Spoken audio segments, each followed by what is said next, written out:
Hey everyone, welcome to tonight's talk, Bodhichitta, the perfection of Dharma. And I'll tell a little bit more about that in a moment. Let's go ahead and start with the prayers that we generally do, that I generally do when I teach for Siddhi Garba. Begin with reciting the praise to Shakyamuni Buddha 3 times. To the founder, the endowed transcendent destroyer, the one gone beyond, the foe destroyer, the completely perfected, fully awakened being, perfect in knowledge and in good conduct, Sugata, knower of the world, supreme guide of human beings to be tamed, teacher of gods and human beings, to you, the completely and fully awakened one, the endowed transcendent destroyer, the glorious conqueror, the subduer from the Shakya clan, I prostrate, make offerings, and go for refuge. To the founder, the endowed transcendent destroyer, the one gone beyond, the foe destroyer, the completely perfected, fully awakened being, perfect in knowledge and in good conduct, Sugata, knower of the world, supreme guide of human beings to be tamed, teacher of gods and human beings, to you, the completely and fully awakened one, the endowed transcendent destroyer, the glorious conqueror, the subduer from the Shakya clan, I prostrate, make offerings, and go for refuge.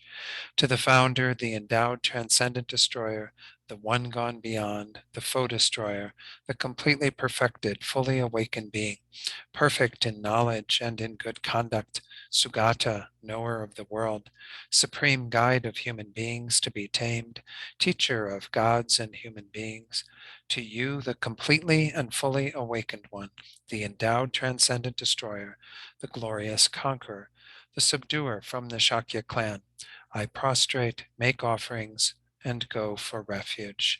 And we do the short mandala offering. Again, when we're doing this, visualizing making a vast, pure offering to receive these teachings. And you can think about all the holy beings, our gurus, and so on, receiving this and sending forth their blessings and inspiration so we can practice the path and become enlightened just like them. This ground, anointed with perfume, strewn with flowers, adorned with Mount Meru, 4 continents, the sun and the moon. I imagine this as a Buddha field and offer it.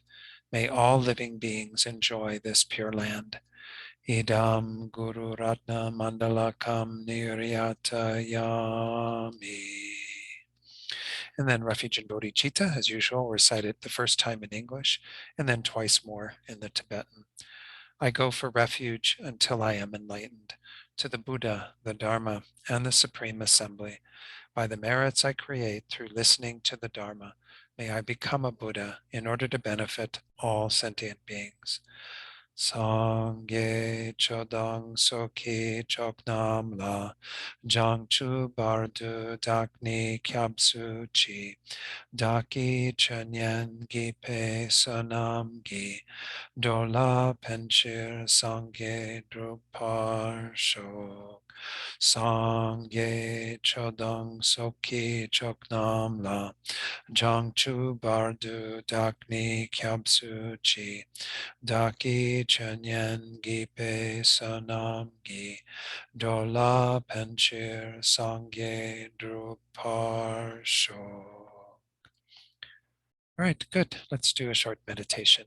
So tonight's topic, of course, is bodhicitta, which is the motivation we always try to bring to our time together for teachings, practice, whatever. So we're going to do just a short meditation on that after we first calm the mind. So as usual, spend the first few minutes just working with the breath, trying to keep your awareness with the breath, whatever way you're choosing to work with the breath. And then whenever the mind wanders away from the breath, gently guide it back. And so again, in a few minutes, I'll come in and lead you in a short reflection on bodhicitta motivation.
So now let's set our motivation of bodhicitta and recall that this mind that we just referred to when we recited that verse aspires to achieve our own enlightenment for the benefit of all beings, for the welfare of each and every single sentient being. This has two aspirations. The first that was in the prayer was to become a Buddha ourselves, and the second, to help all sentient beings. Lama Zopa Rinpoche often speaks about how the main motivation, the one that we need to be mostly focused on, is achieving the welfare of others. Because this is really our goal. This is the goal of all of our practice, of our development of this mind of bodhicitta, is to be of the greatest benefit to all beings. But we recognize that to do that, we have to become a Buddha ourselves. In our current state, we're simply incapable of helping others to the degree that we would like to. So let's take a moment to strengthen this wish to benefit others by reflecting on loving kindness and compassion, these two very positive emotions that feed into bodhicitta. And we begin by looking at others through the lens of loving kindness, and first of all, recognizing how we ourselves have this fundamental desire to be happy, to attain the causes of happiness. In this way, we are just like all other beings. They are just like us. Every being motivated to seek out what will bring some measure of happiness, well-being, satisfaction.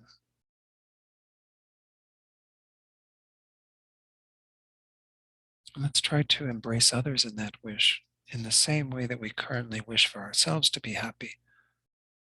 Let's wish for these other beings, again, all beings if possible, but at least to extend this out, to think that we have to be equally concerned, if not more concerned, about the welfare of other beings, about their happiness, helping them to have the causes of happiness. We do this by generating three thoughts. How wonderful it would be if all sentient beings, myself and all beings, were to have happiness and its causes.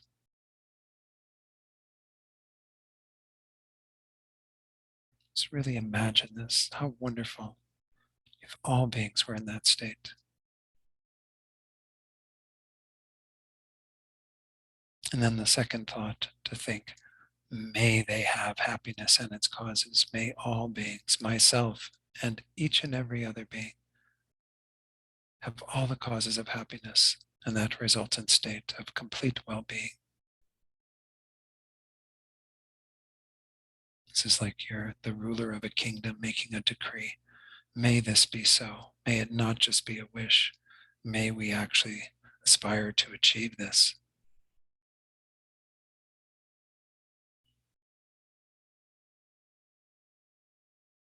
And then to feed this into our bodhicitta, we need the third thought that makes it great love, that thinks, I myself will do this for all beings. I will do whatever it takes to place all beings in happiness and the causes of happiness, even if it is by myself alone. It's a very courageous thought. And just sit with that for a moment, really feeling this unbelievable love for all beings, a wish for all of them to have happiness, and your own desire to help them to do this.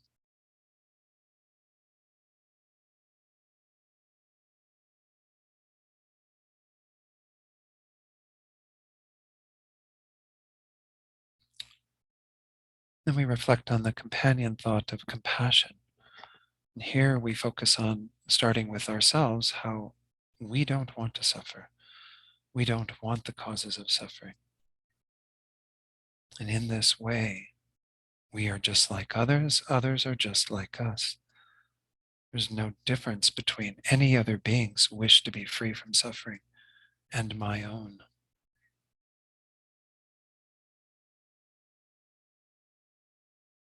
therefore, we begin again by generating thoughts of compassion towards these beings, a wish for them to not suffer in the same way that we wish for ourselves to not suffer. And we start with the first thought: how wonderful it would be if each and every single sentient being, myself included, was free from suffering and all the causes of suffering. And try to really imagine this. How wonderful it would be if no beings ever suffered for even one more second.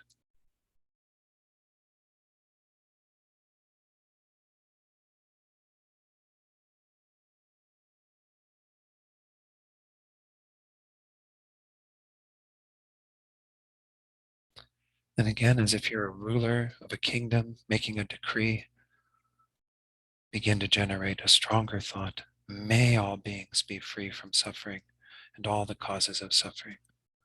May this come to pass. May this be so. May that be reality.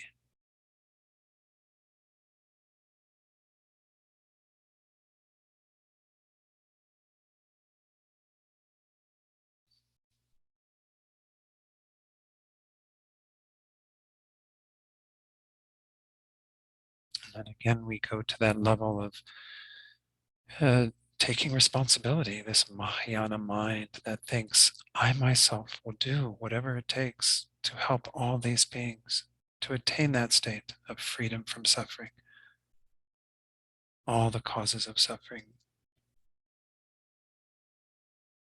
I will accomplish this for others. I will be courageous and valiant in my efforts to help all beings to be free from all suffering. And again, just try on this courageous thought. See what it feels like to be in that space. And being the one who stands up and says, I will do this. I will free them from suffering.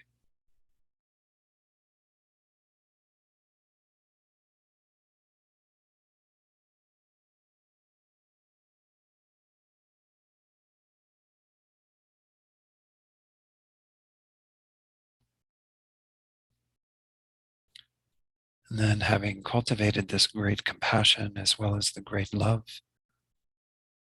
we then go to the step of saying, well, if I am to do this, even by myself alone, how can I accomplish that?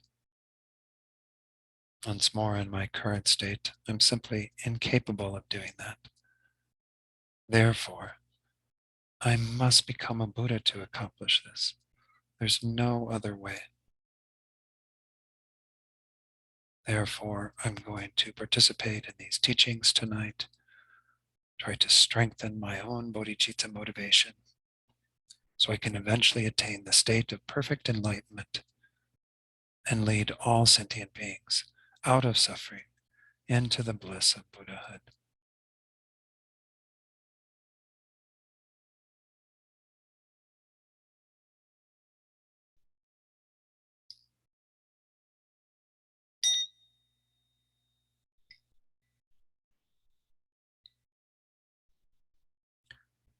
Okay, good to see you all tonight. Let's go ahead and give a little slideshow that I put together that I do want to share at some point. Let me give a little background to this. This teaching that I'm going to be sharing a few passages from with you tonight, and I'm just going to kind of elaborate on it. Lama Yeshe was such an incredible teacher from everything I've heard. I never met him, didn't have that good fortune to be involved in the Dharma when he was around. Most of you know that today, being Losar, is the day that we commemorate Lama Yeshe. He passed away actually on March 3rd, 1984, the same date as today in the Western calendar, but of course it was the first day after the last lunar year. So that was what marked it that year and marks it every year after. So Lama Zopa Rinpoche encourages centers to do something around Lama Yeshe, often having senior students who did know Lama Yeshe share their stories. Since I didn't know him, I can't share any stories, but hopefully many of you have a good feeling for Lama Yeshe. I think he was definitely the heart of this organization when it was formed. He and Lama Zopa Rinpoche as sort of co-founders, but Rinpoche always considered himself to be a student of Lamas, Lama Yeshe. So And hopefully some of you have had a chance to look at this little tome I have over here, the Big Love books that are the biography of Lama Yeshe and the FPMT. And I haven't had a chance to read them all yet. It's quite a quite a lot to make it through, and I just have been too busy. I took it on retreat with me and didn't get that far at all when I was on retreat in October. But this teaching is actually mentioned in Big Love, and part of it is there. I'm going to go ahead. Actually, before I do this, let me put in the chat box the link to the Lama Yeshe book that has this in it. If you're curious about it, there's an ebook. They published 3 of these, The Enlightened Experience, Collected Teachings of Lama Yeshe. And this is volume 3 that you can find it in. And I think to do the download, unless you're a member of Lama Yeshe Wisdom Archive, it's only like $1.99 or something, and it has a whole bunch of teachings. But this is at the very end of it, because of course this was the last public teaching that Lama Yeshe gave in 1983 in December. So again, I've taken some pictures from 1983, photos from 1983 that I've inserted into the slide presentation. You can find any of these photos at lamayeshe.com. They have a wonderful archive of images from the entire career of Lama Yeshe, as well as, of course, Lama Zopa and the organization. So this is a picture from that final teaching that was given at Kopan Monastery. You all know about the Kopan November course that became an institution in the FPMT, and hopefully will get started back again this year. I haven't heard any definite plans that they're going to restart it after the pandemic. But this was a photo of Lama Yeshe giving his final teaching at the 16th Kopan course, again in December of 1983. And from Big Love, there's just a little introduction to when that teaching is shared. And it says Lama Yeshe's last talk summed up everything he had ever really wanted his students to learn. And this was Adele Holz's kind of commentary before sharing a portion of that teaching. Again, not the entire teaching is there, but I like that comment, because really, if you talk about, all of our lamas, and Lama Zopa is the same, really the essence of everything they teach us is bodhicitta. Bodhicitta is such a powerful mind, such an important mind for us to constantly cultivate. And of course, to do our best to move away from the patterns that are opposed to it. And this is a lot of what Lama Yeshe talks about in this final talk. But there's this teaching myself. I mean, again, I didn't have the good fortune of knowing Lama, but I found this teaching, I think it was over in Italy, when I was in one of the center there, and they had a copy of what was then, I don't think it was called Mandala magazine, it was the FPMT magazine. And it was only like the 2nd edition or something. I'm not sure if Venerable Rabina was behind that, but it had that wonderful photo of Lama Yeshe on the front. And inside was this teaching as an article within it. And I remember photocopying it, and I still have the photocopy of it here, and essentially going back to that repeatedly, because it was one of my favorite teachings from Lama Yeshe. Although I'd read most of the other books, from Lama Yeshe Wisdom Archives, this one I just keep coming back to, and I even cite it occasionally in teachings on bodhicitta that I do. So I really feel honored to have the opportunity to share some of this with you, to share my thoughts on what Lama shared, which again, I owe everything to Lama Yeshe, certainly, and Lama Zopa Rinpoche. I wouldn't be here if it wasn't for their incredible kindness. But let's go ahead and begin with the very first line in this teaching, where Lama Yeshe says, the best Dharma practice, the most perfect, the most substantial, is without doubt the practice of bodhicitta. So this was how he began his last teaching. Of course, there's one more little bit in that Enlightened Experience book that I put the link in the chat box for, and that's when he gave the Bodhisattva vows on the basis of this teaching. So he was, emphasizing that this is really the core of our teaching and the core of everything the Buddha taught, really, because without this motivation, we can't achieve our greatest potential. We can't accomplish what all the Buddhas want for us, what all of our gurus want for us. So let me share just a couple of quotes that continue right after that first statement. Lama went on to say, I think it is absolutely essential for us to have loving kindness toward others. There is no doubt about this. Loving kindness is the essence of bodhicitta, of course, along with compassion, which is, again, its companion thought. But bodhicitta he describes here as the attitude of the bodhisattva. It is the most comfortable path, the most comfortable meditation. I like how you would talk about these meditations in these ways. We might experience a lot of internal discomfort when we start approaching these minds, but it is really the most comfortable path. It's such a good place to rest, to be in the space of bodhicitta. Then he went on to say, there can be no philosophical, scientific, or psychological disagreement with this. With bodhicitta, there's no east-west conflict. This path is the most comfortable, most perfect, 100% uncomplicated one, free of any danger of leading people to extremes. And of course, we talk about extremes oftentimes in terms of wisdom teachings and falling into some sort of extreme view of nihilism or some sort of distorted view of reality.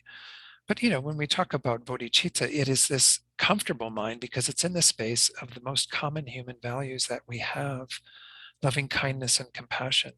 And His Holiness the Dalai Lama often points out how these are the basis of society.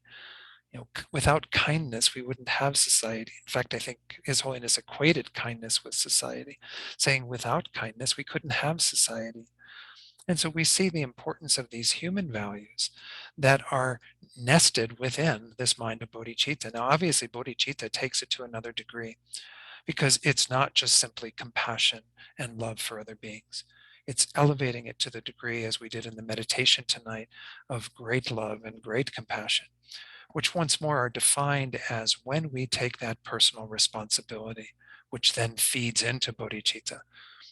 In all the Buddhist traditions, practice loving kindness and compassion.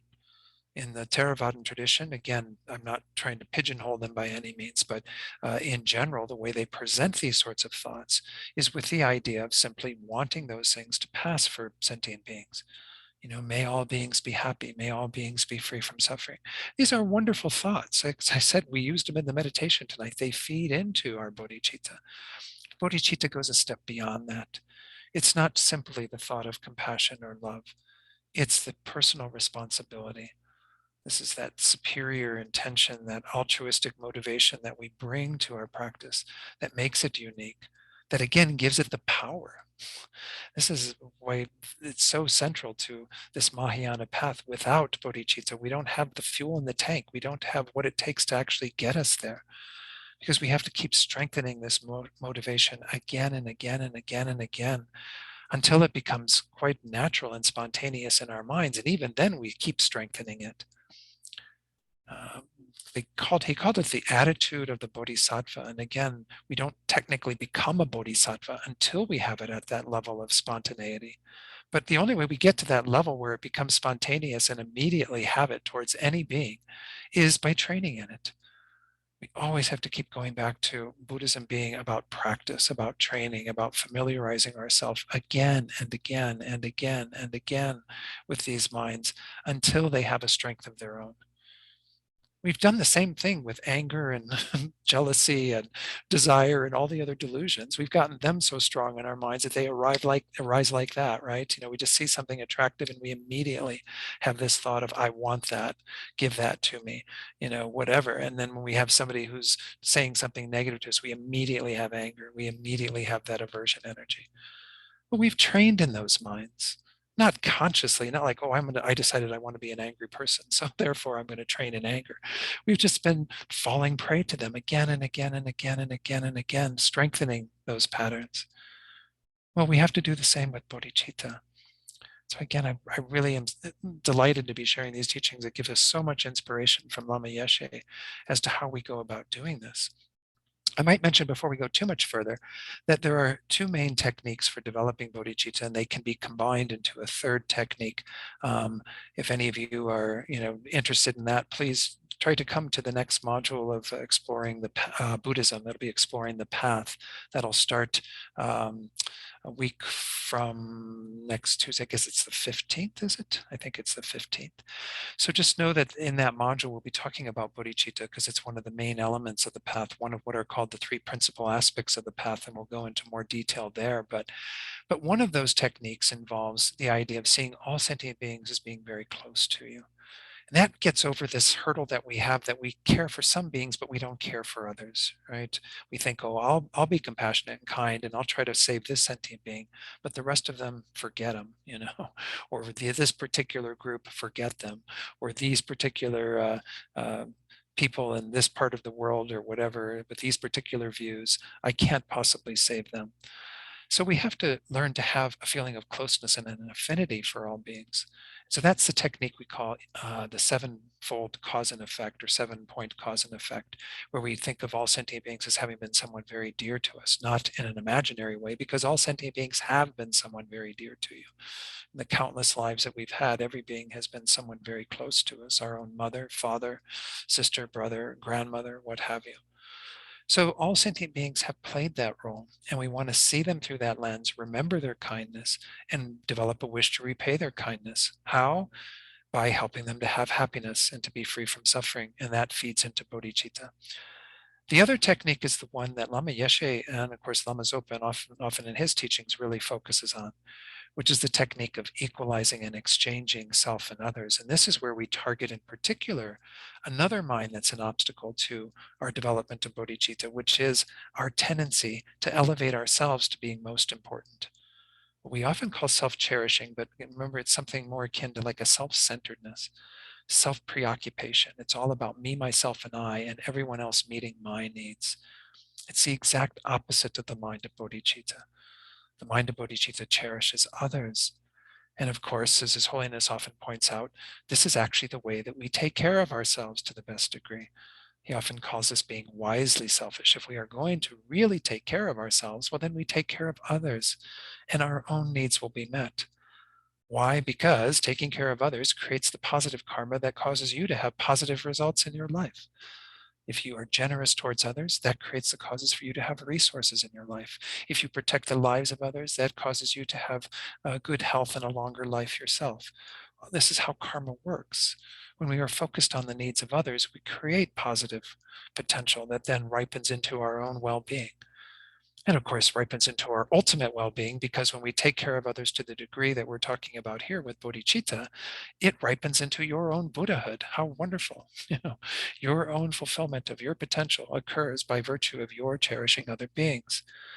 So we have to learn this. We have to adapt our minds to that sort of thinking, to go against the grain of how we have habitually thought, which is to elevate ourselves to the highest point, think that we're most important, everyone else's needs are inferior to our own.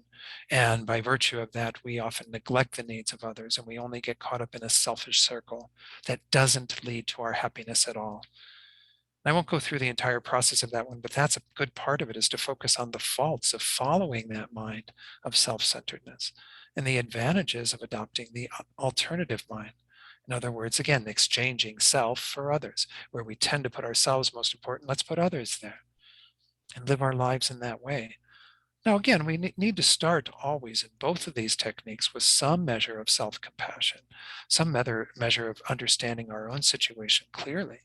But it can't stop there. If it stops there, it becomes a bit of a trap for us, because we fall into just being concerned about me getting out of samsara, me getting out of all the states of difficulty that I'm in, and not worrying about others. And by virtue of that, we are blocked to achieving our greatest potential. But we have to start seeing our situation clearly. And then we go into this in the next module of Exploring Buddhism. We'll talk about all the meditations and the stages of the path that support that. Many of you are familiar with those.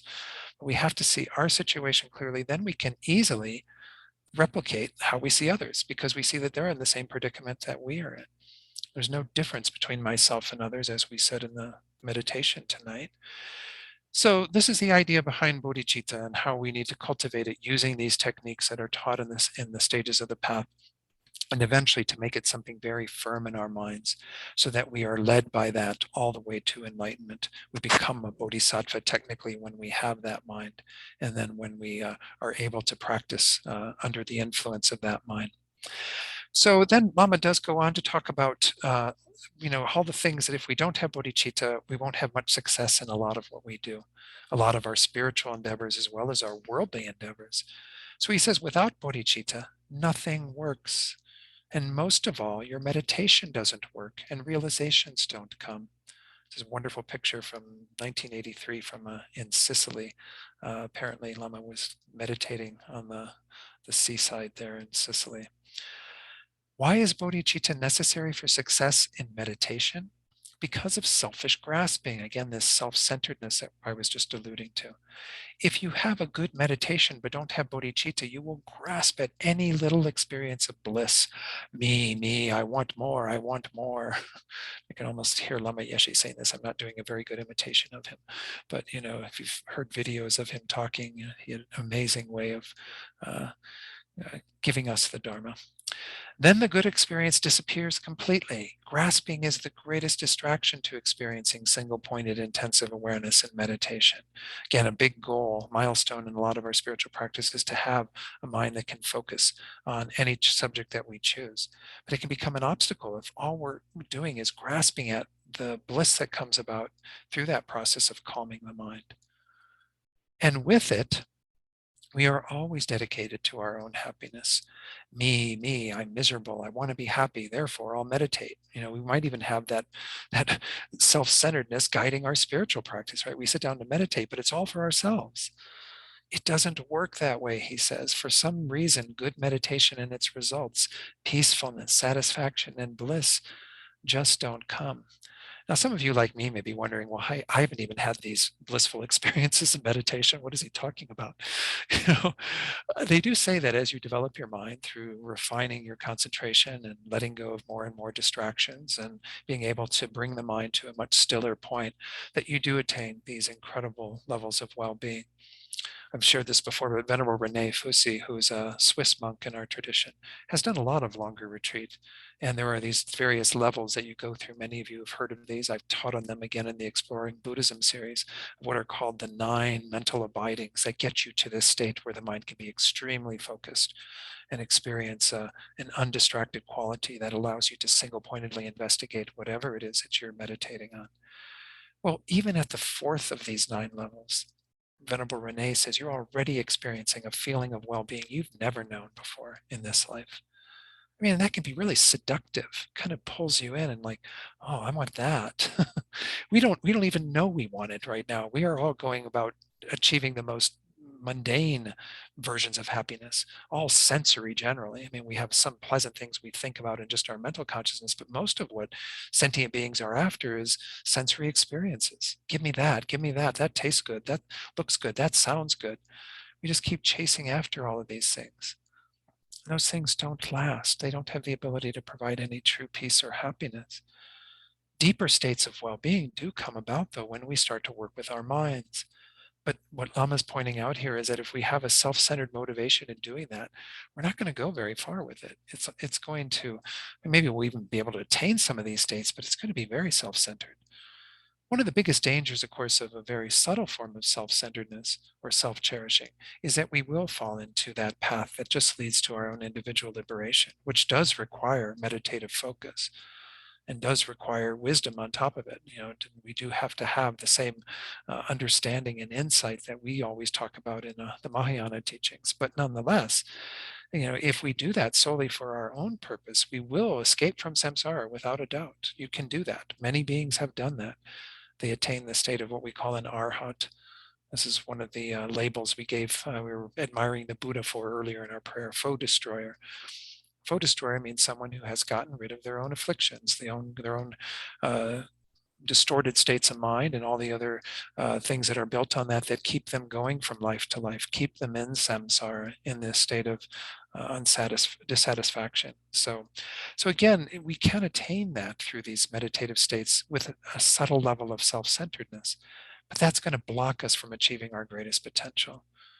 The Buddha says that every one of us has the full potential of achieving the same state that he did.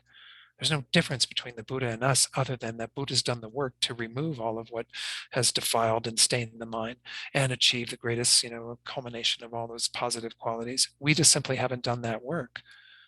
This is what we were alluding to the other night in the final class in the previous module of Exploring Buddhism, Buddha nature. Our Buddha nature means that we all have that potential to achieve that state, so we should aim for that. And that is a much better result to attain. It's the final result that all beings will end up having to attain. So let's put the energy there now, and then we'll see great success in our meditation because we'll have a mind that's not in it for ourselves. That's not in it for the blissful taste of meditation. So Lama's, again, just giving us some additional advice to be very careful about in terms of how we go about doing our spiritual practice. Make sure your spiritual practice doesn't get tainted by a mind of self-centeredness. Um, Also, without bodhicitta, it is very difficult to collect merit. So another theme that he talks about a little bit is the ability to kind of increase our positive potential with bodhicitta. And he says, right now, you create them and immediately destroy them. By afternoon, the morning's merits have gone. Well, this is because we don't have the strength of a firm bodhicitta motivation. So that even though we might dedicate and might have all the other steps involved, because our bodhicitta isn't so firm, we don't get up off the cushion with the same strength of mind that we might have had on the cushion when we're meditating on bodhicitta. So he says it's like cleaning a room and an hour later, making it dirty again. You make your mind clean, it's all polished with bodhicitta, and then right away you mess it up. Not a very profitable business. If you want to succeed in the business of collecting merits, you must have bodhicitta. Of course, this is something that gets pointed out very frequently by Lama Zopa as well, is the idea that we need to have bodhicitta mindfulness. We need to have a strength of bodhicitta that carries us through our entire day. Of course, if we do have a morning practice, which what all the great masters advise is that we start our day with some form of meditation, with sitting down and calming the mind and then generating a good motivation for our day. Well, start your day with bodhicitta. Absolutely. Make it as firm and strong in your mind as you can while you're sitting on the cushion. But when you get up off the cushion, don't let it be something that stays on the cushion until you return to it. Take it with you. Take your bodhicitta, with every act that you do. I'm going to share again. I've mentioned this in a number of classes. I just always like to highlight this because it's something that Lama Zopa really feels strongly about. There's a little booklet. You can even find many of these practices in one of the free books at lamayeshe.com as well, the Lama Yeshe Wisdom Archives, the book called Bodhisattva Attitude. But this is a particular booklet that's put together that is out at the FPMT's shop, Cultivating Mindfulness of Bodhicitta and Daily Activities. You can download this and it gives you all these wonderful activities to do. Let me take it down a little bit. He talks about where these practices come from. They're from a sutra. And then, of course, he's added in some of his own practices that he encourages you to do. So even, if you were to lie back down after you do your meditation, which is probably not a good idea, but when you lie down, think, I am bringing all sentient beings to the sorrowless state, to the state of, liberation, enlightenment. And then when you go to sleep, think, may all sentient beings achieve the Dharmakaya, the wisdom mind of a Buddha. When you wake up, think, may all sentient beings achieve the holy body of a Buddha. Again, there are tons of these slogans in here, these little practices when you're bathing, washing, brushing your teeth, and so on. Again, I'm not going to go through the entire list tonight and talk about that, but this is how we keep our bodhicitta motivation alive and strengthen it. Then we make everything we do meritorious. And mostly what this focuses on are what tend to be the more neutral activities of our day, right? Though attachment can arise. Obviously, if it's like a cold day and we get into a hot shower, there's a lot of attachment to the nice, uh, pelting our body with all that hot water, warming us up and what have you. So instead of having attachment, in place of that, you can think about these sorts of things. Think about how that water is purifying the minds of all beings, removing all of their delusions. It's amazing, but these transform all of our acts into meritorious acts. Now, merit, what is this whole thing about merit? Merit obviously is an important part of our path. We often talk about, again, the two wings of a bird being involved in getting to the destination of that bird. Well, there are two wings of our path that are essential. We have the wing of wisdom, which of course is developing an insight into the nature of reality and so on. Not something we're going to talk about a whole lot tonight, though obviously bodhicitta helps you to accomplish that as well. But the other wing we often call the wing of merit or compassion, but it's where we have to keep engaging in putting fuel in the tank, putting the energy out there that keeps generating more and more force behind our movement towards enlightenment. Without that, we'll never become a Buddha. We need both of these, though. We need to absolutely have that wisdom. And these do interact with each other. The wisdom helps our merit, the merit helps our wisdom. But without a complete store or accumulation of both, it will be impossible to attain Buddhahood. So how do we make sure that this merit side gets filled up and is very powerful and strong? Through bodhicitta motivation. Bodhicitta is like you're doing every single act for the benefit of each and every single sentient being, a number that we can't even imagine. And I try to every morning remember to do my bodhicitta thoughts while I'm feeding the birds here. I get all this little bird seed and I take like a whole cup like that out there and I sprinkle it because they're mostly ground feeders, and I put it down on the ground and on some logs that we have where they can feed. And you see how many little seeds are in just a cup like that. And you go, oh my gosh, we have what would seem like a huge amount of seeds.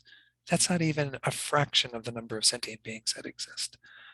But every one of those seeds, if you do feed birds with every one of those seeds with bodhicitta motivation, then every one of those seeds becomes the cause for benefiting countless sentient beings and for improving, again, your ability to become a Buddha for their sake. So every action we do, whether it be something like that where we're being generous towards birds or our pets, if you're feeding your pets, feed your pets with bodhicitta. Then instead of feeding one or two beings, however many pets you have, you're feeding countless beings. You make your positive actions so powerful with bodhicitta, but as I was pointing out earlier, even your neutral actions can become powerful with bodhicitta. And of course, they interrupt some of the more negative tendencies we have, the attachment to being in the hot shower, or the attachment to eating a delicious breakfast or whatever it is that we're consuming. So again, Lama is just very kindly pointing out here to us that we need bodhicitta to be able to accomplish the store of merit that will help us to achieve enlightenment. It's said that to fully accomplish Buddhahood on the sutra path, you need 3 great countless eons of merit that you accumulate from when you enter the path with that uncontrived bodhicitta until you exit the path and become a Buddha. Another thing that Lama pointed out, this is a wonderful photo from Lama went over to Egypt, apparently. They were in Italy and Sicily and whatever, and I think he went over to Egypt with a number of students, and he's there on a camel. It's just a hysterical photo. So he says, bodhicitta is not the culture of the ego, not the culture of attachment, not the culture of samsara. In other words, it's like it's the complete opposite of everything that we've tended to follow in our lives. It is the means by which we can transform our minds from all of the crazy diluted garbage that we've been involved in since beginningless time into the exact opposite. Again, what will bring about our own welfare and the welfare of others as well. It is an unbelievable transformation. The most comfortable path, the most substantial path, definitely not wishy-washy. Sometimes your meditation is not solid, you just space out. Bodhicitta meditation means you really want to change your mind and actions and transform your whole life, again, away from the attachment and the craziness and the samsaric patterns that we have into a completely different state, an alternative to the craziness that we've been dealing with. So again, I like this one because it's just showing that this is the way out. This is the way to actually totally counter all the habitual things that we've been doing. And then this is a very important benefit to recognize within the teachings on bodhicitta, is that all the difficulties in interpersonal relationships come from not having bodhicitta, from not having changed our minds. Of course, if we just look at this basic, by the way, this was some sort of family gathering, I think, in Italy. Lama Yeshe has all these wonderful photos with children and that. He seemed to have just a really big heart. But the idea here is that if we look at what is this force that, again, is one of the main things we have to counteract that Lama's already talked about in some of these teachings, self-cherishing, self-centeredness. Well, when you have two people in relationship, let's just talk about two. Let's not talk about like Ukraine and Russia, because that's like a whole on a larger scale of what's going on around self-centeredness in a relationship that's obviously, in a horrible state right now. But just talk about two people when they have a relationship where they're both self-centered. This person wants what they want for themselves and wants the other person to be a means of getting that. This person wants what they want for themselves and wants the other person to become a means for getting that. Well, they're both at odds with each other, right? Because if this person doesn't do what I need for my happiness, then screw you, forget you. I want nothing to do with you. If this person wants this person to do what they want for their happiness and they don't do it, well, then this person tells them, forget it. Well, if that's the motivation for being in a relationship, is to be totally preoccupied with one's own welfare. It doesn't work. On the other hand, if you have this person solely concerned about what can I do for this person solely concerned for what can I do for that person, makes sense then, right? How are needs met except by someone else being attentive to them? If we're always going at it selfishly, grasping and getting, give me what I want, give me what I want. If instead we're thinking, I will give you what you want, and we're in relationship with others in that way, I mean, what a wonderful world it would be. Forget about, wouldn't have conflict. Everyone would be concerned about the needs of the other. And if you're concerned about the needs of the others are concerned about your needs, right? So you're not getting left out. We have this selfish mind that always is afraid to be left out, always afraid to be abused, always afraid to get the bad end of the stick, right? We don't want ourselves, to be shorted in any way, to be in any way taken advantage of. Well, again, how do we assure that? By taking care of others. Then others will care for you. It just makes sense when we hear it in these words, but obviously we've been practicing the opposite. So Lama goes on to say, you can prove scientifically that bodhicitta is the best practice to do. Our self-cherishing thought is the root of all human problems. It makes our lives difficult and miserable. The solution to self-cherishing, its antidote, is the mind that is its complete opposite, bodhicitta, which again embraces the concept of cherishing others. As I was saying earlier, that's the main thought of bodhicitta. I have to be dedicated to the welfare of other beings. I have to be concerned about their freedom from happiness, about their freedom from suffering, about their happiness. Sorry about that. That's a real slip. Um, the self-cherishing mind, he says, is worried about only me, the self-existent I. Bodhicitta substitutes others for self. Again, that's that mind that equalizes and exchanges self and others. With bodhicitta, no matter where you go, you will never freak out. The more you are involved with people, the more pleasure you get. People become the resource of your pleasure. You are living for people. Even though some still try to take advantage of you, you understand. Well, in the past, I took advantage of them many times too. So it doesn't bother you. Of course, this is pointing again to the whole underlying principle that is so important in Buddhism, which is karma. We don't have anything happening in our lives that we didn't create the causes for at some level. Not to beat ourselves up and to think poorly of ourselves and to think we're the worst people in the world and blame ourselves and, go to that place of horrible guilt about what we've created in our lives. It's to acknowledge that we're a responsible party in all of this. That's all it is. Through the force of my crazy, deluded mind, I created that karma. Now that person's taking advantage of me. So what do I learn from that? How do I move from that? Rather than cultivating hatred and animosity and all the things that usually come when someone takes advantage of us, we understand that we were a part of the problem. We created that situation together with that person. We're not letting them off the hook. They did do what they did. But why would we perpetuate that? If we create the karma again to have animosity and resentment and even take revenge on that person for taking advantage of us, then we're creating the karma to experience that again in the future. Doesn't make sense. We're just perpetuating our own suffering. Why keep doing those patterns? What's that old adage about, doing the same thing over and over again, expecting different results? It's the definition of insanity. We are insane in the way we're going about things, continuing to do them again and again and again under the force of this self-cherishing mind.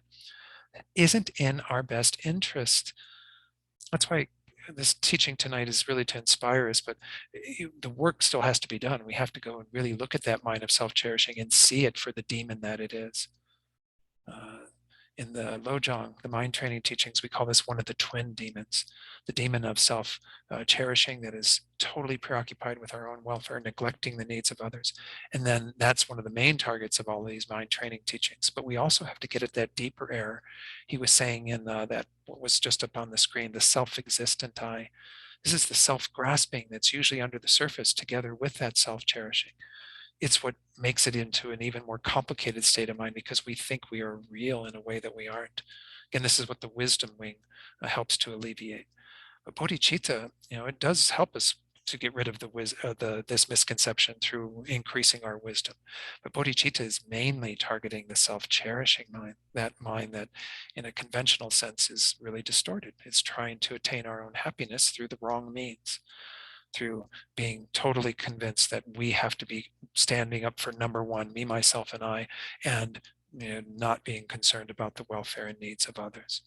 So I like this, I know a lot of people that, of course, with the pandemic, we've been so removed from people that it's really hard now to think about going back. I don't know, things are starting to open up to be back with people. There's a sort of excitement about it, but there's also a bit of trepidation, because for a while we've always seen people as kind of the part of the problem with regard to the pandemic, but we have to learn to cherish those beings, to want to be with them.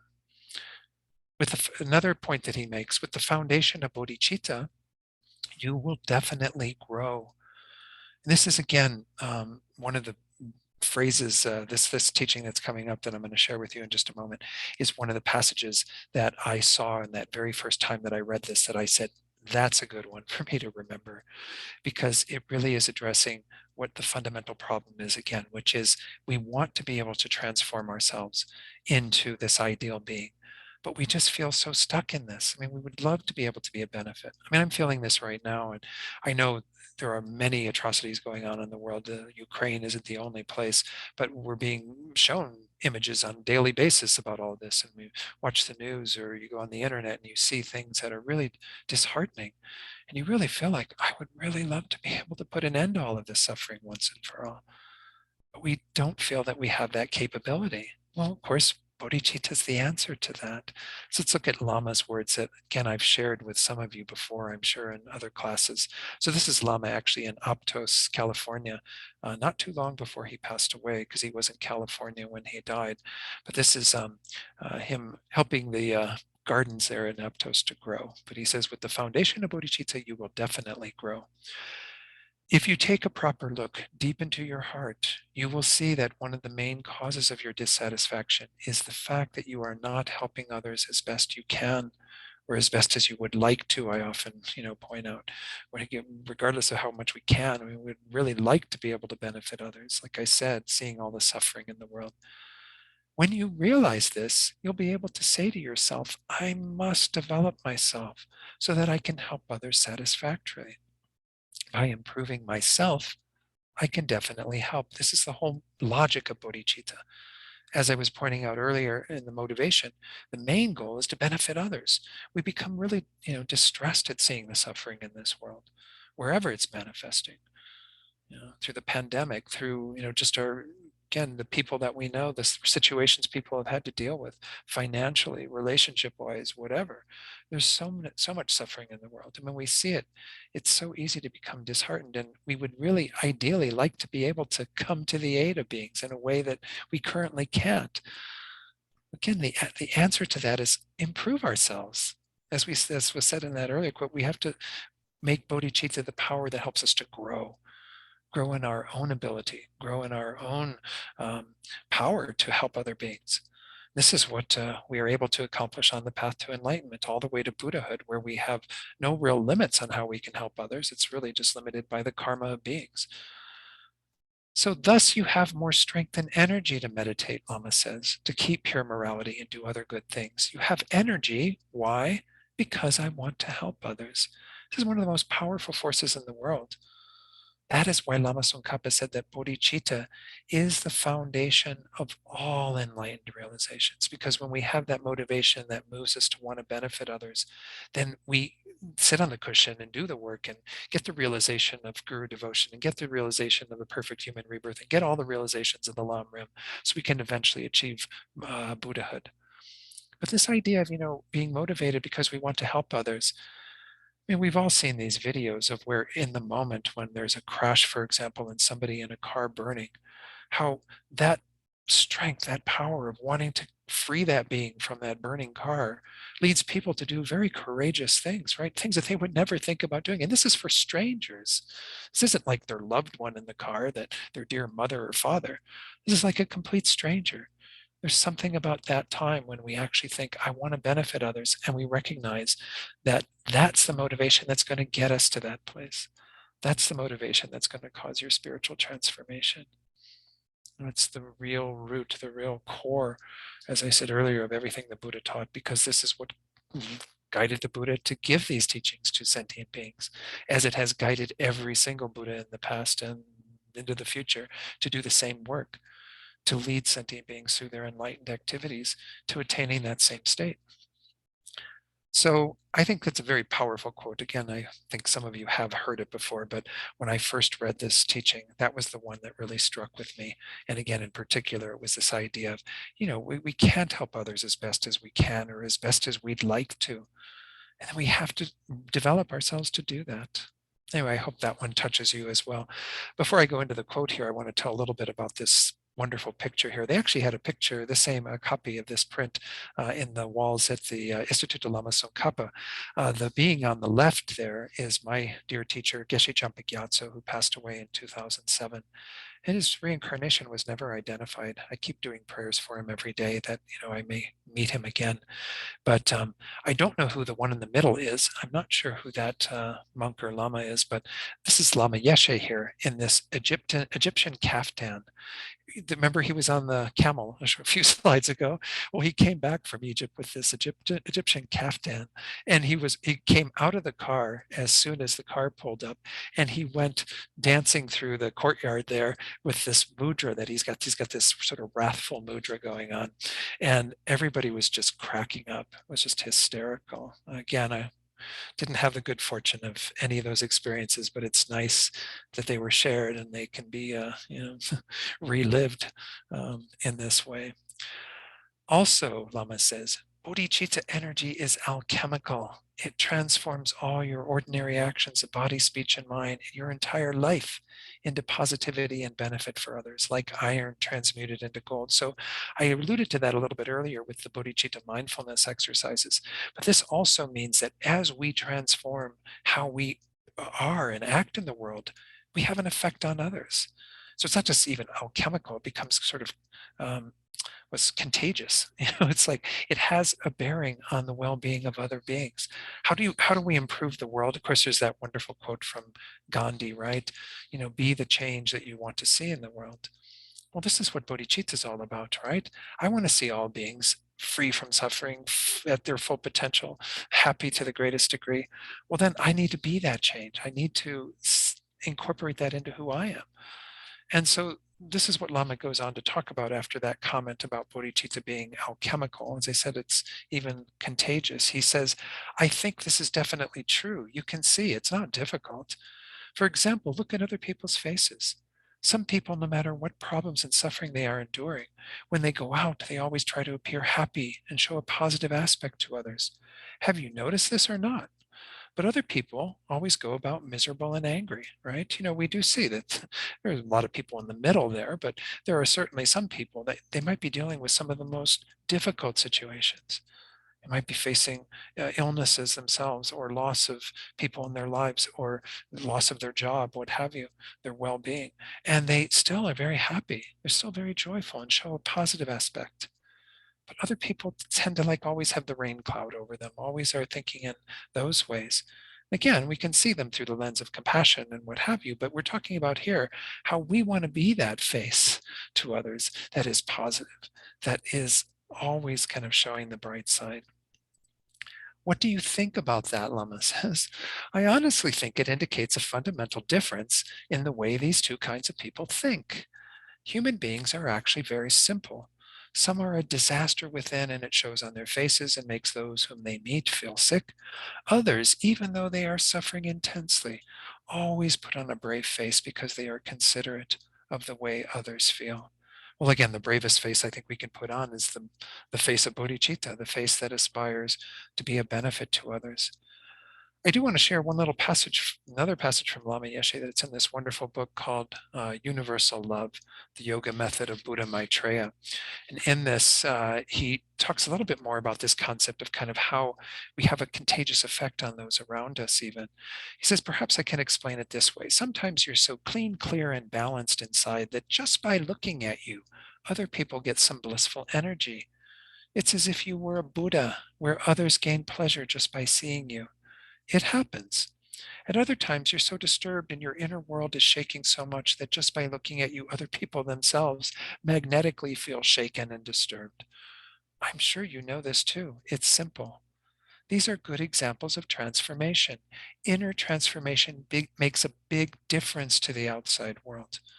Am I making myself clear? Sometimes you see another person who is so clean, clear, and blissful that you feel as if that person's blissful energy was shooting into you. I do. That's why I'm explaining it to you. Of course, he was talking about how this is what we want to be doing in our tantric practice when we're trying to visualize ourselves as a Buddha, those of you who do those sorts of practices. But this is what bodhicitta does to you. It makes you have this mind of complete beneficence towards every being that you meet. Every being that you meet is an object of that mind, wanting them to be happy, wanting them to be free from suffering, and being dedicated to helping that being so that no one is shut out of your heart. Well, we know this again. The lamas that we've all interacted with, we didn't have the good fortune to meet with Lama Yeshe, but most of us have met Lama Zopa Rinpoche, perhaps, or we've certainly seen His Holiness the Dalai Lama, if not live, then at least in teachings and what have you, videos. We know what it's like to be in the presence of these beings. They have these huge hearts, these very good hearts. We want to be the same towards others. We want to embrace others with that. So again, I think this is another inspiring thing about bodhicitta that should get us, as soon as this teaching ends, we want to get on our cushion and do the work to keep moving in that direction. I'll talk a little bit more about that later. And he goes on to say, I believe this is very important, kind of making that distinction and changing our thoughts. What's the use of putting out a miserable vibration? Remember, he used a lot of 60s lingo when he was teaching, even though this was 1983. He was a child of the hippies because that's where he learned a lot of his English and what have you. Just because you feel miserable, why make others unhappy too? It doesn't help. You should try to control your emotions, speak evenly, and so forth. Sometimes when people are suffering, they close off from others, but you can still feel their miserable vibration. This doesn't help others with even momentary happiness. Forget about leading them to enlightenment. To help the people around you, you have to maintain a happy, peaceful vibration. This is very practical, very worthwhile. So again, as part of this whole idea of the alchemical effects or contagious effects of bodhicitta, this is how we want to be in the world. We don't want to rain on everybody else's parade and make them, feel bad when we have the opportunity with every being that we meet to leave a positive vibration, as Lama Yeshe would say it, leave a positive imprint. I know we have to get that kind of within ourselves, but bodhicitta is a source of joy for us too. Why? Because as was said in that previous one that I was sharing, this is the alternative to the mind that frets about the suffering of the world. It's the courageous mind that steps up and says, I'm going to grow and develop myself to be able to help other beings to that degree. What more joyful thing can we do for ourselves than to become that capable, that powerful? I think it's really can be an amazing source of joy. The teachings, again, the trainings in bodhicitta are difficult. We do have to look at suffering. We do have to see what is going on, open our eyes to that reality, not just with regard to ourselves, but with regard to all beings. And it can be a little distressing if we're not careful with how we go about those meditations. But it can be an incredible source of joy. Why? Because you're the one that is then making the decision to stand up to all of this, to do something about all of this. Someone asked me the other night, I think some of you were there for that, about the situation in Ukraine right now. And of course, anytime we see anything like this going on in our world, whether it be man-made or natural conflict, disasters, what have you, is that, it's always a reminder of what's going on under the surface. The only reason why we have any of these things happening, why climate change is happening, why anything in our world is happening, is because of ignorance, because of the delusions that sentient beings have that are rooted in that misunderstanding. It should increase our compassionate wish to help others because none of this suffering, not any of this suffering, is something that has to be experienced. It's completely needless. The only reason why sentient beings experience it is because they're under the control of these factors. The only reason why we experience suffering is because we're under the control of these factors. If we remove those factors, if we develop our minds, grow our minds, well, then we'll be free of it and others can be free of it. So going back to that idea, this should make us a source of joy for others because we live our lives coming from that place of being concerned about others, wanting others to be, at least again, maybe have some temporal happiness, some temporal well-being, not making our miserable vibration, go out to all of them, bring them some peace in the moment. But that is leading them into, again, a deeper understanding of what they can achieve. And over time, hopefully we can help beings to that degree. but helping beings even just to have a little more, measure of happiness in this world, in the space of everything that's going on, that's already a wonderful thing to do. So as Lama says, this is very practical, very worthwhile. Keep your peaceful, good vibration going. You can play that Beach Boys song, right? Good vibration. So, and he says, yeah, sometimes we talk too much about enlightenment and things like that. Of course, bodhicitta is about enlightenment, but we have a long way to go to such realizations. Forget about enlightenment. I don't care about Buddha. Just be practical. If you can't help others, at least don't give them any harm. Stay neutral.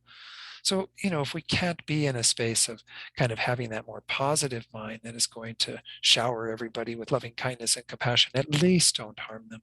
His Holiness says the same thing, right? We should try to help others as best we can. If we cannot help them, at least don't harm them. Then another little section, which I really kind of like. Anyway, what I'm supposed to be telling you is that bodhicitta is like atomic energy to transform your mind. Of course, in this era, atomic energy has gotten kind of a bad name, but he's using this idea of kind of a really powerful force that atomic energy does have, right? This is absolutely scientifically true and not something that you have to believe with blind religious faith. Everybody nowadays is afraid of nuclear war. I mean, even this is coming up as a topic with what's going on with Russia and Ukraine. But if we all had bodhicitta, wouldn't we all be completely secure? I mean, wouldn't we be safe? Because no one would want to harm anyone else with such weapons of destruction. Of course we would, he says. With bodhicitta, you control all desire to defeat or kill others. Really, this is the solution to the world's problems. I mean, certainly the minds that I talked about earlier that feed into it, loving kindness and compassion, those are there, that are definitely involved, and even just a measure of that in our world, which we do have. I'm not denying that many people are loving and kind and caring and compassionate, without a doubt. But there are limitations in what they have. Again, we can have some compassion for certain people, but not for others. And we have loving kindness and a wish for happiness of some people, and we close our heart to others. So this is not what bodhicitta is about. Everybody had bodhicitta, they wouldn't be making these decisions. Oh, I'll take care of them, but forget them. This is what's, again, we see going on in our world. And it's so sad when it manifests in such gross forms, but it's happening all the time in subtler ways, in smaller circles of people, that families and workplaces and everywhere else, right? So we know that this is these are definite evidence that bodhicitta could be the solution to all of this. It would be the real medicine that would save the world, would solve the world's problems. And as Lama Tsongkhapa said, when you have bodhicitta, all the good things in life are magnetically attracted to you and pour down upon you like rain, even if you don't want them. They will be there because you're creating the most positive karma by having this mind. As I said earlier, it's dedicated to countless sentient beings. Every single sentient being, beyond all those bird seeds that are in a cup or something, that way beyond that number. At present, all we attract is misfortune because all we have is the self-cherishing thought. But with bodhicitta, we'll attract good friends, good food, good everything. Again, we don't do it because of that. That would be self-centered again, right? Well, I'm going to really cultivate this mind because I want all these wonderful things in my life. Well, that's not the motivation. That's the side effect. When we are dedicated fully to the welfare of others, that creates the most powerful positive karma and causes all sorts of good things to ripen in people's lives. So again, and that's not even, I mean, that's just to say you'll have a bit easier time in terms of this life, but that's not the solution, right? Even if we have good things in this life, we have to leave this life behind. So that's not what we're aiming for. We're aiming for achieving the state of Buddhahood so we can then lead all beings according to their karma and help them on their path.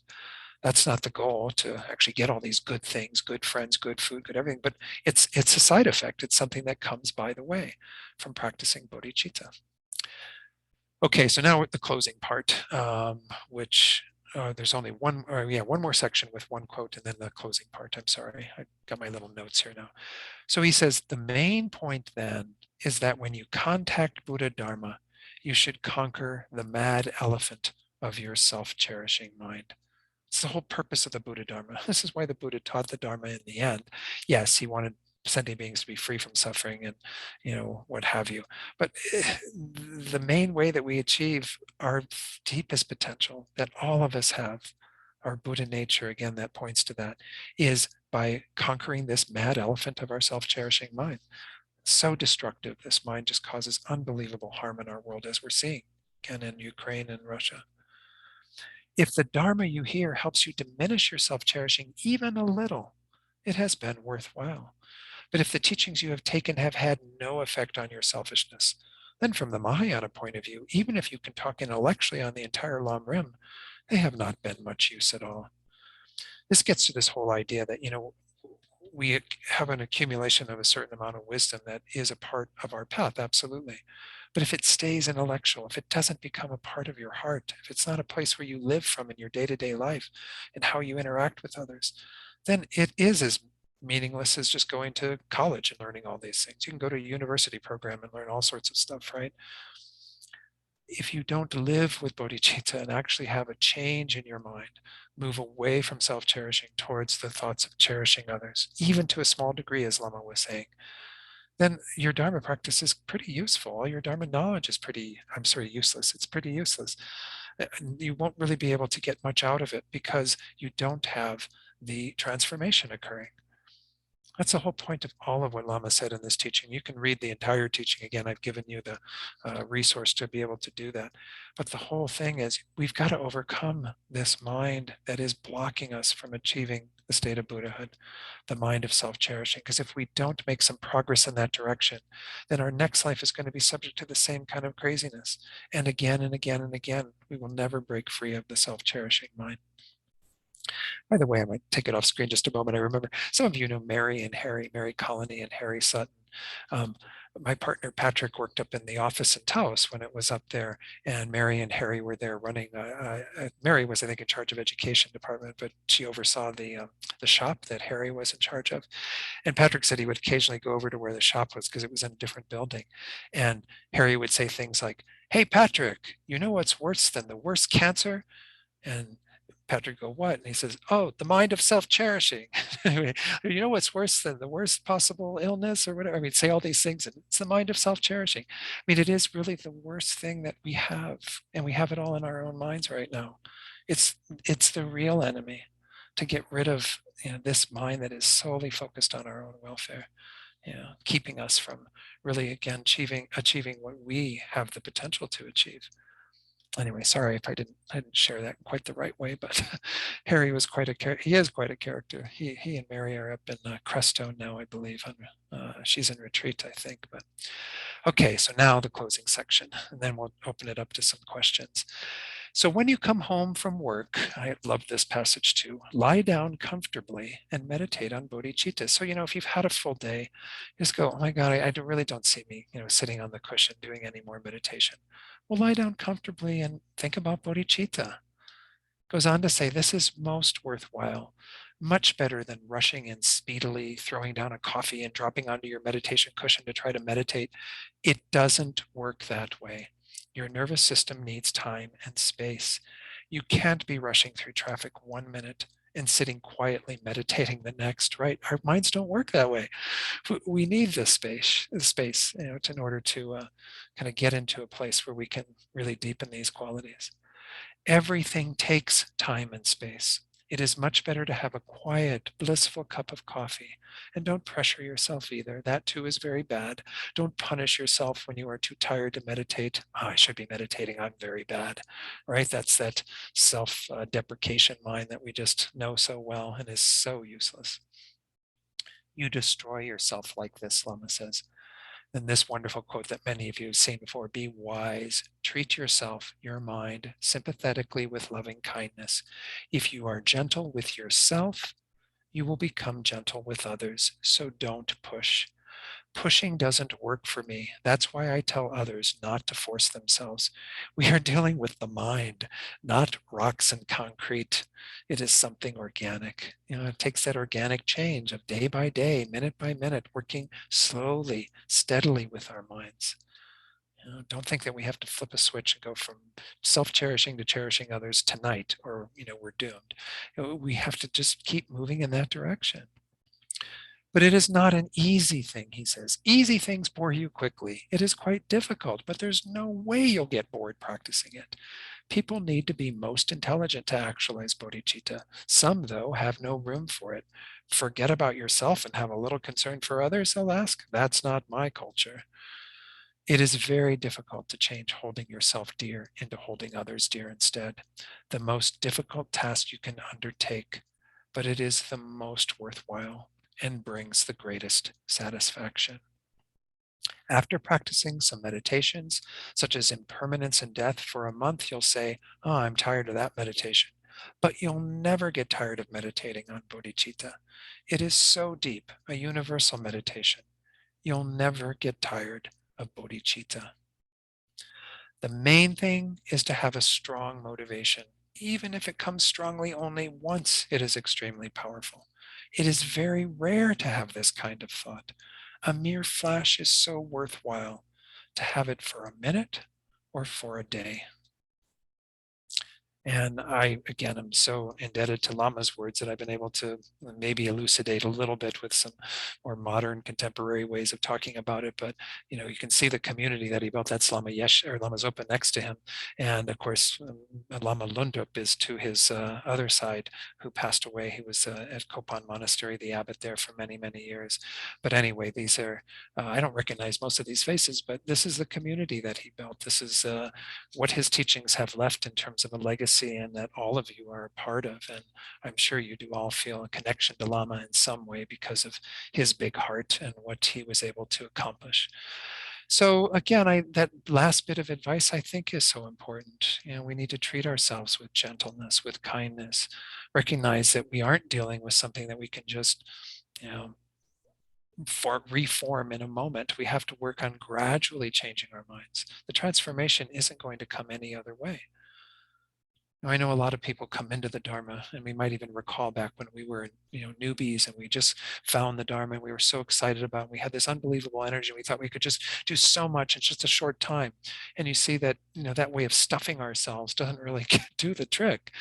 We have to get over that sort of, feeling full after something like that, and come to the Dharma more tactfully, come to it with a greater respect for what we're really doing here. I point out to people, and this is maybe not the most encouraging analogy, and some of you have heard it before, so I'm sorry if I discourage you with this, because I'm not intending to. The Lama there was saying this is not easy. If you look at the analogy of like a boat that's on a river, well, the river has a current, right? The river and the boat will follow the current naturally. This is what we've done to our minds. We've created a current. Well, the first job is to reverse our direction, to move in the opposing way to the current. If you've ever tried to go upstream on a current, against a current, you know that this is really, really difficult already, right? But that's only the beginning work. The deeper work is to get the river to flow in the opposite direction, So that's what we're about. It takes time to do that. It takes a concerted day by day, minute by minute energy. And Lama was so kind in giving us these words that really encourage us that way. Geshe Jampa Gyatso, again, my guru, my teacher in Italy, one of the very first teaching he gave to all of us in the master's program, he said, during these 7 years, some of you are going to have family problems, you're going to have relationship problems, you're going to have money problems, you're going to have health problems, he gave like the whole list of litany of all the things that we could be encountering. And he said, but it's so important that you just persevere, that you just keep moving through those problems, and that you find a way to relax. This is one of his favorite words. He would say it in Italian often, rilassati, rilassati, just relax. Your mind can get so tight around the Dharma sometimes. We hear these teachings, and as many of you, you're getting more and more teachings every week with this online format. We have so many teachings available. It's hard to incorporate them all into our lives. So just keep coming back to bodhicitta, keep coming back to that idea of trying to negate and diminish this self-cherishing mind. And of course, it's supported on all the other teachings of the Lam Rim. So it is important to pay attention to those, but to recognize that we do all those teachings with bodhicitta motivation. You do all of the lower scope and the middle scope meditations with bodhicitta motivation. So that's so important to be attentive to and to strengthen. But again, it's organic, as Lama says, so treat yourself gently. So any comments or questions on what I've shared tonight? I do hope it's given a taste of Lama. Yes, please, Doris. I just love that river quote. Could Oh, you just say it again? okay, so my way of talking about it is again that we are we're sort of the boat that is going along the flow of the river, which is how we've fashioned our minds based on our own ignorance and delusions and anger and jealousy and all the various things that we fall prey to. That's the current that we've created. So the first job in our Dharma practice is to go against the stream and go against the current, to actually try to turn the boat around and go in an opposite direction. You know, it's a lot. I'll say another thing I didn't say earlier. I mean, that stream, that river has been created over beginningless time. You know, folks, we're like in this little window of time that's in this scope of the vastness of how long we've been existing with this crazy deluded mind. That's not to, again, depress us. It's to say, recognize that it's going to take a while to change that mind. It's going to take a while just to turn in the opposite direction. But then eventually we have to change the current. We have to get the river to flow in the exact opposite direction. But it's possible, not in the physical terms of a river, because usually a river is coming from a mountain source, right? You know, so you have kind of this flowing, going uphill, whatever. But it is possible because we created the river. You've created the river through your own delusion and ignorance. So you can create a new river. You can create the exact opposite thing because the mind is not set in any of these ways, because the mind has the potential to change. Does that help, Doris? Give another view of it. Let's go to Mary. Yeah, that's good. It's imprinting very nicely in my brain, my mind. Sorry, thank you. Okay, good. Let's go to Mary. Let's had her hand up, and then Mary Jo. I'll come to you in a moment. Yeah, Mary, please. Thank you so much, Don and KTBC. This was just so, it just was so delightful, Don.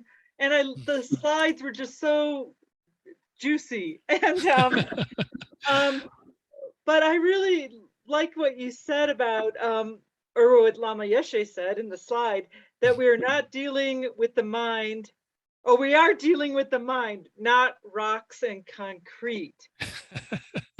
That really is sticking with me right now. Yeah, yeah, yeah. I love that quote. I think that's really, you know, gives us so much encouragement, because again, that isn't what we're doing. We're dealing with something that has amazing potential. And once more, when we see that in somebody like Lama Yeshe, or we see it in Rinpoche, or we see it in His Holiness, or we see it in Geshe Sherab, or we see it in whoever it is that influences us in that way, then we go, yes, I can do that. I can be like them. Everybody's at the same starting point, in a sense, in that we've all had deluded, crazy minds. The Buddha did, every single being did. It's just they've made the decision to move in the opposite direction. Lama talks about that in here. I was going to talk about that as part of tonight, but I ended up editing it out. How, you know, the difference, again, between the Buddhas and ourselves is that they've done the work. You know, we haven't. So we roll up our sleeves and we do the work bit by bit, day by day. Yeah, Mary Jo, you were going to share something? You have to unmute. You have to unmute, Mary Jo. Yeah. Two things. I wanted to ask, do you have any idea about when that picture was made, the last one you showed us? Was that near his death? The one that was the crowd with him and Lama Zopa? That was actually, I meant to mention that. That was actually the group photo at the end of the Kopan retreat that this teaching comes from. You know, they always do a group photo at these things, or at least they have done in the past. When I had the good fortune of teaching, leading the November retreat in 2015, we did a group photo at the end, and that was the group photo from that retreat. Was that like in 83 or something? 83, yeah, 83. Yeah. I was very curious. He looked sort of swollen to me, and anyway, yes, being a nurse, kind of interested in. Yeah, he was already having a lot of heart problems then, and he flew to the United States, and of course was treated in California originally, you know, for some of this before his passing, because yeah. And the other thing I was, you know, it's it's kind of hard to think of developing bodhicitta and this self-cherishing going away. But I'm beginning to think of how it's kind of like, maybe it's kind of dissolving or something. I mean, it isn't like you get a machete and whack at it. It, it's, it, you know, it's somehow like one is going up and the other's going Yeah. something. I think that's Maybe. how it happens. It's sort of like there's like a seesaw almost. Right now the one that is on top or whatever, eventually the other one grows more and more, and it becomes less and less, and it eventually gets to the point where it's the complete opposite. But I think we already see this with regard to some emotions that we have that are negative. If we've been working, for example, on having a negative mind towards a particular person, a mind of hate or disdain or resentment or whatever, well, then we see that as we apply an antidote, as we have the exact opposite mind, which is the mind of loving kindness, concern, infused with a bit of wisdom. So we see that being a little bit differently than the way that they appear to that mind of anger.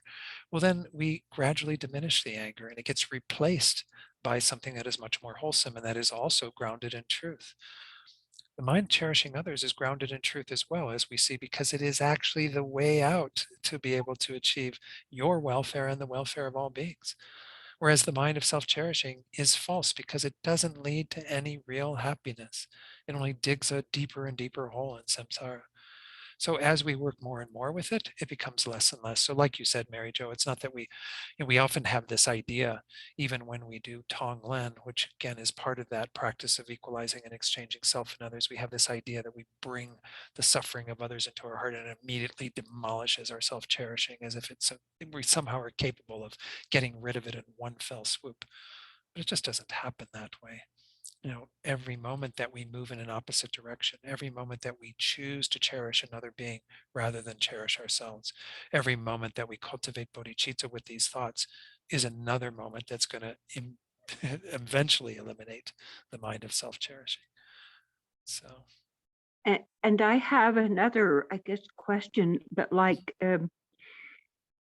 I don't like to be in denial about things, but like there's certain people that like trigger a bad idea, a bad feeling about them, certain political people especially. And so it seems like it's best to not go there. I mean, like to think of them as a baby if possible, or something like that they're a being also. And I don't know, what do you think? Is it good to practice not going there with anger thoughts? Well, again, I think it's definitely good to diminish our anger towards individuals in the world or people in the world that we have a strong disdain for. But how we go about doing that really depends upon the practitioner. I always say that our first line of defense is don't go there. If we can avoid seeing them, avoid thinking about them, well, then that's probably a good first step. But that's not a permanent solution, right?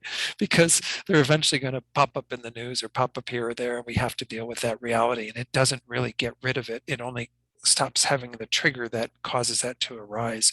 But that's a good first step. After that, what we have to do is, again, work on whatever techniques we find more helpful to change that thought at that time. The one you pointed out of kind of seeing them through the lens of somebody who is deserving of love, who loves others and is loved by others. And that can be even as an adult.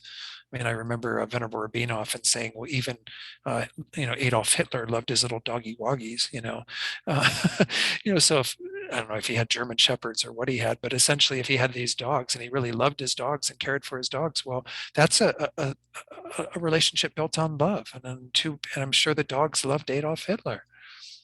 We don't love the actions of Adolf Hitler, but that's the big thing of making a difference between the person and their actions. Their actions are there because they have the delusions. If they didn't have the delusions, they wouldn't engage in those actions.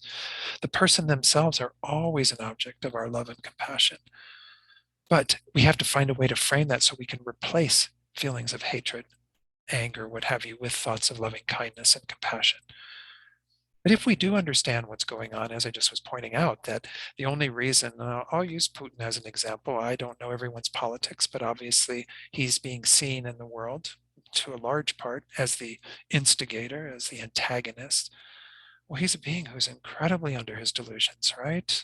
Whatever ego and all sorts of other stuff is built up in him that has caused him to go about this, war he's created. And again, it's not that he's the only factor. Things are not that easy. The whole way that things work in terms of interdependence is there's never one thing that everything is responsible, based on that one factor. There are many things involved in this, but for us to then isolate that being and say, he's the problem. If we want to blow him off the planet, vote him off the island, whatever, we want to just do everything we can to make his life miserable. Well, again, that it's not really seeing him in that lens. Now, it doesn't mean that you don't do anything to stop him, but you do it with the right mindset. You do it with something that is, again, having compassion for him as a suffering being. It gets really complicated beyond that. I don't want to go too much into what the world is doing and all this, but our own individual thoughts towards these beings is what we have to begin with changing. Don't see people purely through that lens of someone to be despised and hated because of the actions that they're engaging in, or because we don't like them, they give us a bad vibration, as Lama Yeshe would say. But rather, we look at them through the lens of our own good vibration, which is to have a loving kindness and compassion for them. They are a valid object of those minds. Why? Because they are suffering and they don't have happiness. Without a doubt, Putin cannot be a happy person. I mean, he doesn't have the happiness of bodhicitta in his heart, I don't think. He doesn't have the happiness of enlightenment going on there.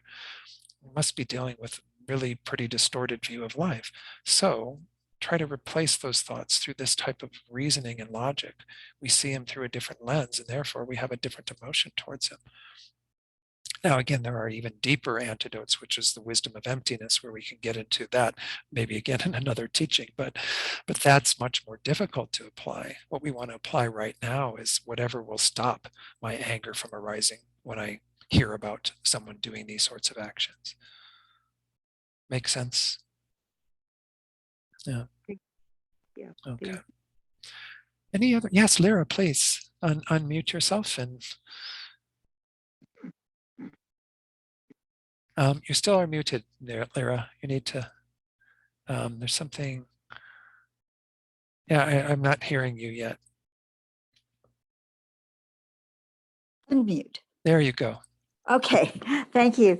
As I said earlier, my computer didn't work, so I'm actually on Zoom on my telephone, which I've never done, but I'm successfully hearing everything, so I'm pretty happy. And really, I don't have a question, Dawn, except I do want to say that I've been in some fairly negative situations, and I was absolutely freaked out when Lama, our Geshe-la Lama, went away, and I was on that call, and I had no idea that this was his last call until somebody said that. Well, we're really going to miss you. And I was just like, what? I don't know why we didn't get that information, but even Pemene didn't know about it. So I talked to Geshe and I said, Geshe, I'm in a mess. What can I do? And he said, okay.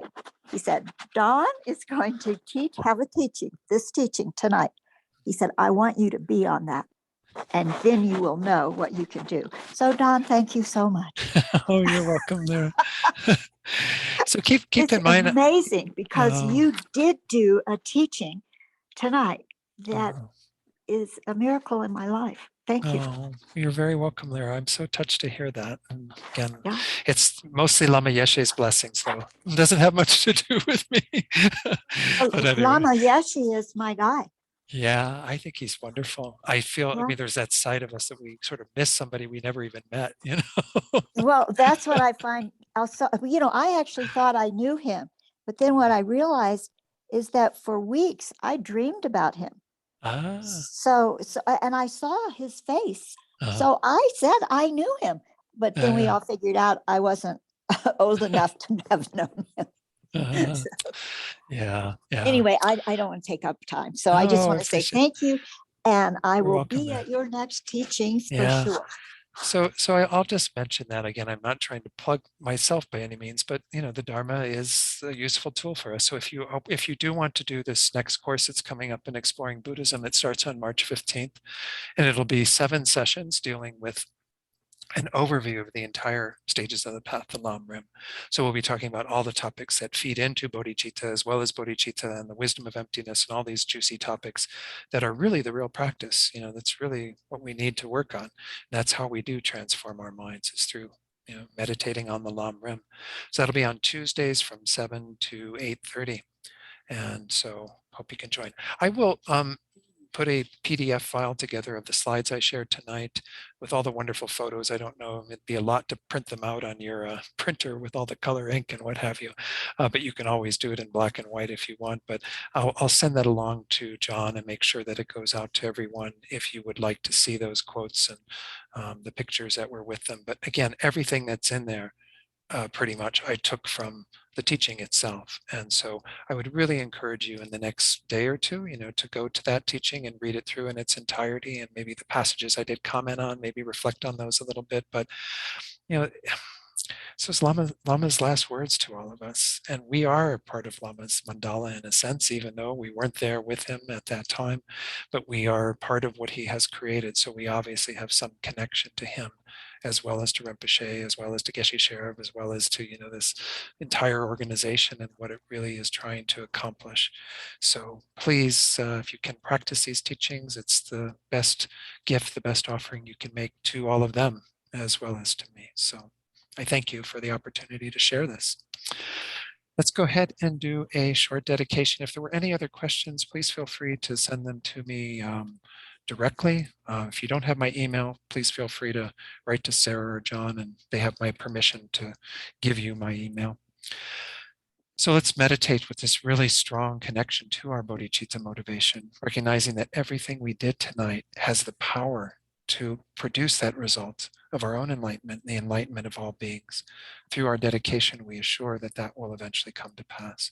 And then in the last part, the last 4 lines, recall this topic of bodhicitta, this mind of bodhicitta that we want to be cultivated in our own hearts to a great degree, but also in the hearts of all beings.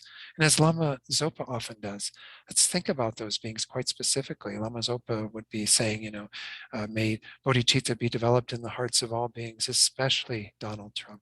We can think especially, Vladimir Putin, especially all those beings who are involved in creating difficulty in this world at this time.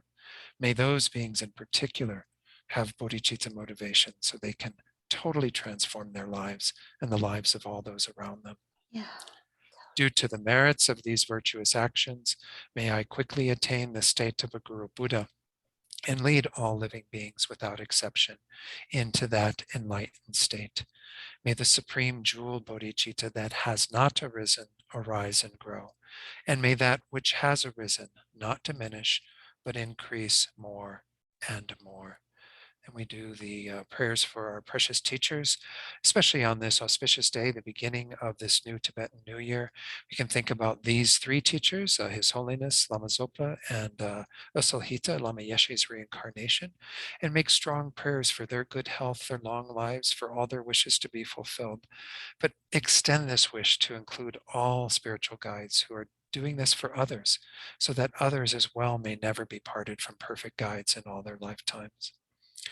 The wish-granting, wish-fulfilling jewel, source of every single benefit and happiness in this world, to the incomparably kind Tenzin Gyatso I beseech, may all your holy wishes be spontaneously fulfilled. You who uphold the subduer's moral way, who serve as the bountiful bearer of all, sustaining, preserving, and spreading Manjunath's victorious doctrine, who masterfully accomplish magnificent prayers honoring the 3 jewels, Savior of myself and others, your disciples, please, please live long.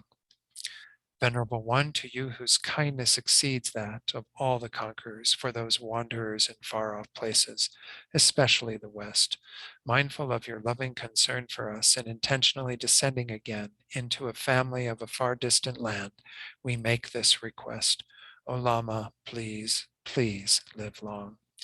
Then lastly, as we always do, let's dedicate for those beings or parts of the world where there is great strife and suffering, those beings who are experiencing that, those who we know who are experiencing illness, obstacles, who are dying or who have died, as well as, again, anywhere where there is suffering. We dedicate right now sending this positive energy out so it becomes the cause to alleviate their suffering immediately, and also to bring them all of what will help them to have true happiness and peace.